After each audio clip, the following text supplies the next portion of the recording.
Welcome back to the deep dive. So, for most of the country, the holidays, they mean comfort and warmth.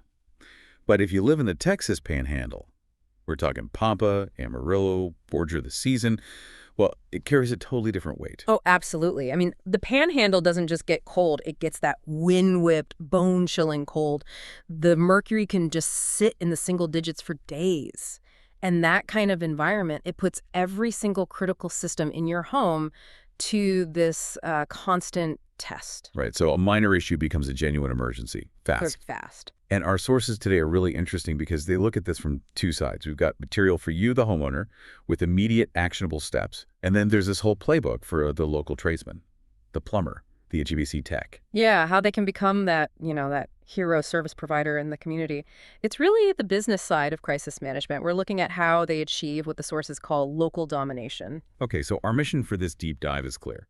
We're going to pull out the non-negotiable prep steps to protect your home from that panhandle freeze. Yeah. And we're going to unpack the business strategy, the transparency, the marketing that wins lifelong customers in these really high-stress situations. All right, let's get into it. And let's start where the danger is most acute, your furnace.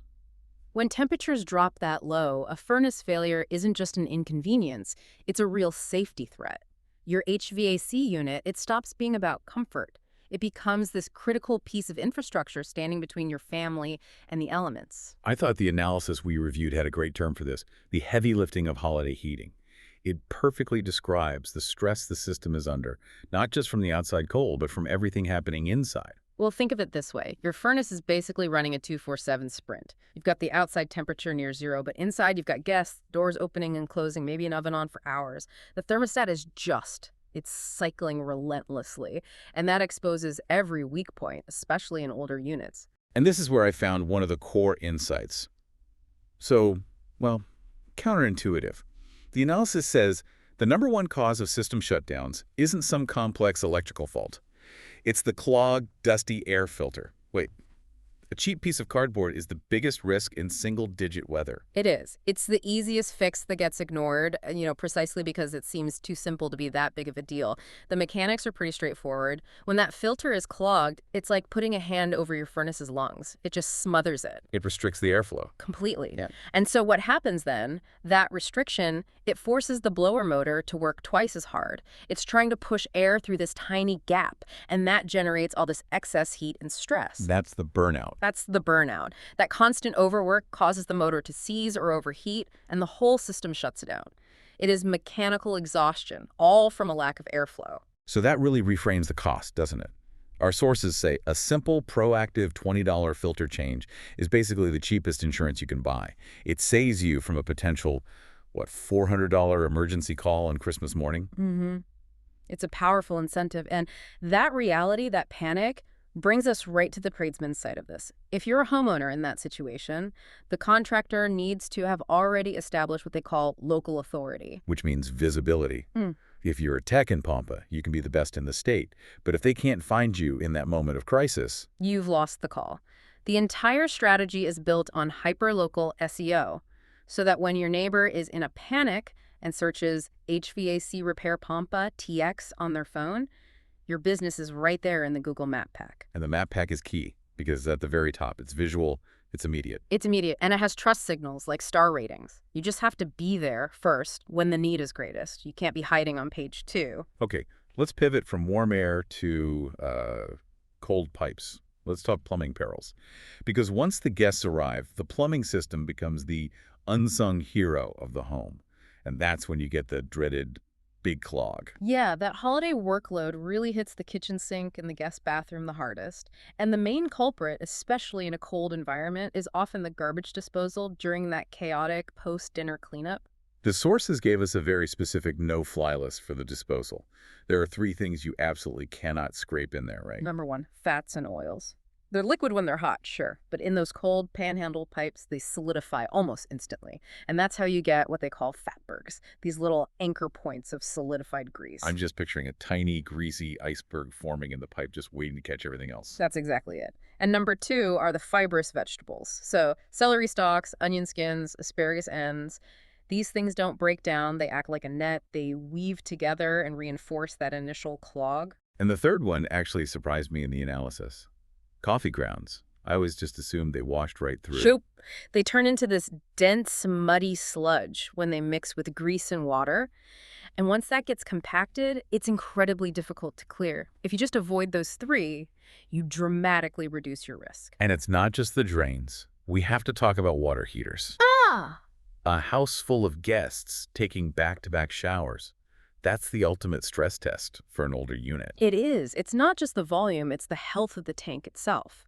See, older tanks have all this mineral sediment built up at the bottom, and it acts like an insulator. It gets between the heating element and the water so the unit can't keep up. That's when you get that cold shoulder mid-shower, signaling it's about to fail. So just like the homeowner needs to be ready, the tradesman needs the right tools to capture that customer when they're in distress. We mentioned SEO, but what about the website itself? The sources talk about something called the tradesman lead machine. This is so critical. A lead machine isn't just a website. It's a high-performance tool built for one thing: lead capture. It has tracking, instant quote, forms, 24/7 call integration. It's all about timing. So when a pipe bursts at 10 p.m. on December 23rd, the business's phone rings immediately. It's built for that urgency. It recognizes that a crisis requires an immediate response, not just information. Exactly. It does the hard work during the downtime so the plumber can focus on service during the crunch time. And that focus on urgency leads us right into the core value that defines success in these tight-knit communities like Amarillo, and that's transparency. Our analysis points to this wise high YG promise. What you see is what you get. In an emergency, trust is everything. Homeowners are vulnerable, they're emotional, they're not just looking for a fix, they're looking for honesty in a really unpredictable situation, and the business that offers that wins. So how do they build that trust? The sources lay out 3 essential steps. The first is about fees. Yes, no hidden fees. Be explicitly clear about holiday labor rates and emergency charges up front. A homeowner standing in an inch of water needs predictability. They might not like the high fee, but they will absolutely appreciate knowing what to expect. The second step is documentation. This goes directly to building that trust. Show, don't just tell. The tech should use their phone to take a picture, show the customer exactly what failed and why. It eliminates any doubt. It proves the repair is necessary and the customer feels respected, not ripped off. And the third step, it seems small, but it's all about managing that anxiety while they're waiting. Simple, proactive communication. A text that says the technician is 5 minutes away, or that the part is on the way. That little update, it manages the homeowner's stress and builds incredible loyalty. So if we connect all this back, it explains how local domination is achieved. It's not just about being first in a Google search. No, it's about becoming the trusted authority through honest service. But you have to make sure that when that opportunity arises, your digital storefront is ready. Because if your local search visibility fails, those calls go right to your competitor. So the website itself has to use the exact keywords that map to that high-intent crisis. What kind of terms are we talking about? You combine the service, the location, and the time sensitivity. So think emergency plumber Amarillo, or HVAC maintenance Pampa, even a highly targeted one like Christmas home repairs Texas Panhandle. These terms move a person from searching into your active pipeline. Okay, let's bring it back home for the homeowner one last time. We need to give them that actionable checklist.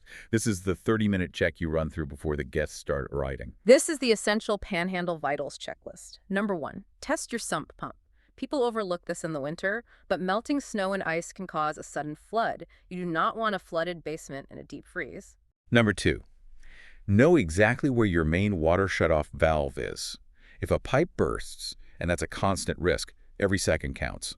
Knowing where that valve is can save you tens of thousands of dollars. Third, check your outdoor spigots. Make sure every single hose is disconnected. This is the classic mistake. If a hose is connected, water gets trapped in the pipe inside your wall, and it will freeze and burst. Right, a burst pipe inside the wall. A disaster. All right. And finally, number 4, clear your vents. Drifting snow can easily block your furnace's intake or exhaust pipes. Keeping them clear maintains efficiency and prevents a dangerous buildup of gases. So what this all really means is that this Texas Panhandle environment, it demands respect, and it demands preparation from you protecting your home and from the tradesman building that reliable business. Success in this region is absolutely defined by preparation. Yeah, and we spent a lot of time on how that YG promise, the clear pricing, the honest communication, is essential for building trust during an emergency. Which brings up a bigger question, something for you to think about. If that level of transparency is so critical for earning trust when a customer is in crisis mode, Yeah. how can you apply those same principles to regular non-emergency work? A routine tune-up or just providing an estimate to make sure that customer stays loyal all year round. It's the difference between being a temporary hero and becoming a permanent partner. Thank you for joining us for the deep dive. We'll catch you next time.